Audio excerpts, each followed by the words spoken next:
We know an infant in Palm Beach County has died from whooping cough. Now, the health department says the number of whooping cough deaths is up this year, but the department says you can prevent them. Aaron Guy is here to explain. Aaron.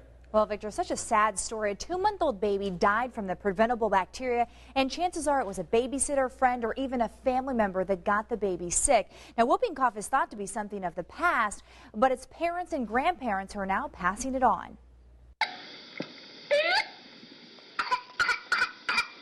It's a sound that will make any parent cringe.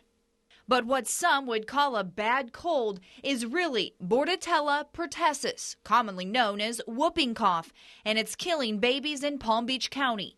At this time last year, the health department says there were 4 deaths caused by whooping cough. And already this year, a total of 15 families have lost a child because of this preventable bacteria. It's transmitted through coughing and sneezing. The Bordetella pertussis bacteria passes on from person to person when the person coughs or sneezes. Dr. Alonso says the infants that are dying have not had their full series of shots, causing them to get very sick and often die if they're around someone with whooping cough.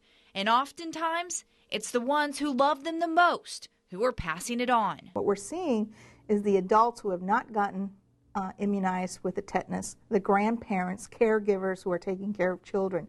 Those are the ones that we're really urging to go and seek your doctors. So what do parents need to look for? Well, really, it's what do they need to listen for. Doctors say your baby's cough will sound a lot like this. As for adults, doctors say it's not your normal seasonal cold. It's that hacking cough that just won't go away. It's very specific. It's like a barking cough. It's very, once you've heard it, you never forget it.